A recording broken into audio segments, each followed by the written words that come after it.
Vous êtes sur le point d'écouter le dernier épisode de La Femme dans toute sa splendeur, un podcast du centre Paris Animbiné. On espère que vous avez apprécié écouter cette série audio et que, comme nous, vous avez été touchés par ces nombreux témoignages. On souhaitait vous présenter les jeunes qui ont participé à ce projet.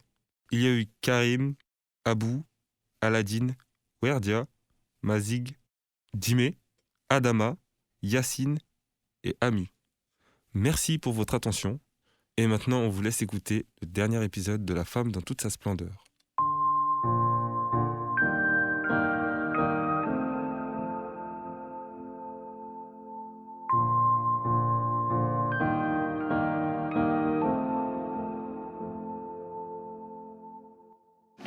J'aimerais parler de ma grand-mère parce qu'elle s'est toujours beaucoup occupée de nous. On était parce qu'elle est décédée, mais on est 15 petits-enfants. On a toujours été sa priorité. Moi, je l'aime particulièrement car quand j'étais au collège et au lycée et que j'avais des problèmes ou que je me comportais mal, elle prenait toujours mon parti. Voilà, ça fait partie des personnes qui ont un amour inconditionnel, c'est-à-dire que même si tu fais des choses pas bien, tu peux toujours compter sur elle. Je l'admire aussi parce que même si c'est une femme d'une autre génération et qu'elle venait d'une famille libanaise où les femmes faisaient pas forcément d'études, elle a quand même fait des études de médecine qu'elle a arrêtées pour s'occuper de ses enfants. Mais elle est allée au bout. Je l'admire aussi parce qu'elle était pleine de surprises. Par exemple, c'est une femme qui est assez chic, mais qui faisait toujours des excès de vitesse et qui arrivait à négocier avec les policiers pour pas se prendre de contravention. Ou elle adorait les films super gore. Et même si elle était plutôt traditionnelle, parfois elle regardait des séries qui étaient un peu olé olé. Et du coup, ça m'amuse beaucoup qu'il y ait eu ces espèces de contrastes. Et aussi, elle nous a toujours beaucoup nourris. Donc, nourris, je veux dire de nourriture, hein. Ce qui est quand même hyper important. J'ai parlé d'une de mes meilleures amies qui s'appelle Manon. Pourquoi je choisis Manon? Alors que j'ai beaucoup d'amis. En plus, j'ai pas mal d'amis filles. Mais je choisis vraiment Manon parce que c'est une personne je trouve, qui est vraiment un exemple, en fait. J'ai croisé beaucoup d'êtres humains dans ma vie. Et je pense que c'est l'être humain qui est pas faux, en fait, qui va pas être faux cul, qui va pas me mentir dans son propre intérêt ou pour me nuire ou quoi que ce soit.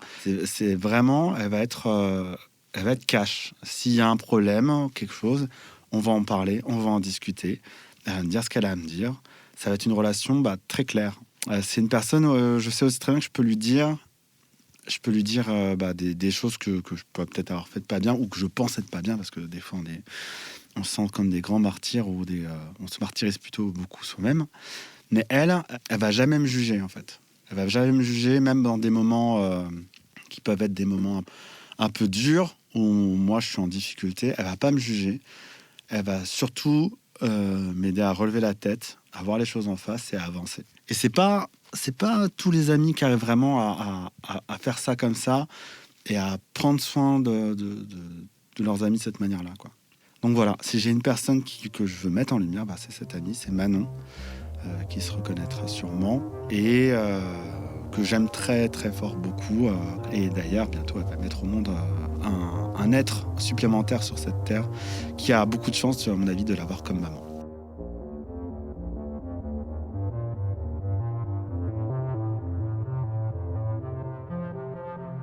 Bon, alors je vais parler de ma cousine. Elle s'appelle Joquine. Donc déjà, c'est un prénom unique. Je suis très proche d'elle, même si elle habite pas ici. Et elle est très proche de tout le monde. Donc c'est ça qui est cool. Elle est drôle. Elle met les gens à l'aise. Et voilà. Et je l'aime parce que elle peut comprendre tout le monde. En même temps, elle peut être sérieuse. Et en même temps, elle peut juste rigoler et profiter de la vie. Et ça, c'est quelque chose de bien. On peut tout lui dire. Ça veut dire qu'elle peut garder des secrets. Alors, elle est très généreuse et drôle, altruiste. Elle parle à tout le monde, est très gentille et curieuse, intéressée par les gens et par la vie et par le monde. Et ça, c'est des qualités que j'aime bien.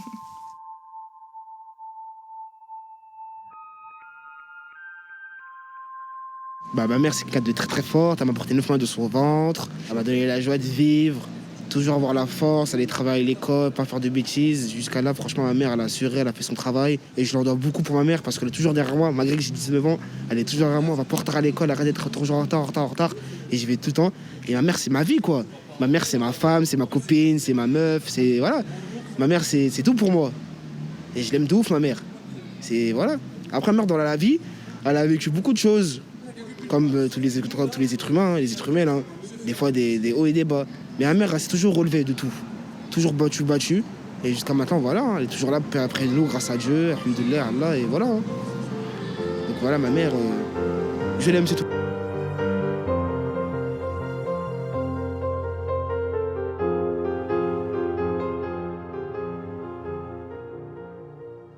Ma mère est arrivée en France. Pour commencer, ma mère est arrivée en France. Elle avait à peu près moins de la trentaine. Comme on était haïtiens et non pas africains, donc ex-pays colonisés, nous on était un pays indépendant. Et ma mère a beaucoup souffert pendant cette période-là. C'est-à-dire que, comme je disais, elle n'avait pas d'aide de la CAF, elle n'avait pas d'alloc, etc., etc. Elle devait élever 3 enfants tout seule. Donc elle a dû faire plein de petits boulots. Elle n'était pas beaucoup présente à la maison. Bon, avec le temps, elle s'est quand même adaptée, elle s'est bien intégrée en France. Mais elle avait beaucoup de mal, par exemple, sur les papiers, la lecture, sur les demandes de recherche d'emploi. Et franchement, je pense qu'elle s'est bien débrouillée. Parce qu'on n'est pas des enfants mauvais, on va dire ça. Je pense qu'elle a réussi son job. Mon père était un peu alcoolique et la battait. C'est pour ça qu'elle a divorcé, elle est partie. Elle a fait le bon choix. Sinon, pour moi, ma mère, et je pense à peu près pour tout le monde, je pense que nos mères du quartier, que j'en connais plusieurs aussi, qui ont plus ou moins le même parcours, je trouve que nos mères, donc précisément ma mère, ont beaucoup de force, beaucoup de courage et beaucoup de volonté. Parce qu'elle aurait pu, on va dire, mal tourner. Mais elle a su se canaliser, se concentrer et faire les bons choix pour ses enfants. Donc elle s'est sacrifiée pour ses enfants et je lui remercie de tout mon cœur. Vous venez d'écouter La femme dans toute sa splendeur, un projet du centre Paris Animbiné. La musique était de Lorraine. Si vous souhaitez découvrir les autres épisodes, on vous invite à aller sur la chaîne YouTube de Actis.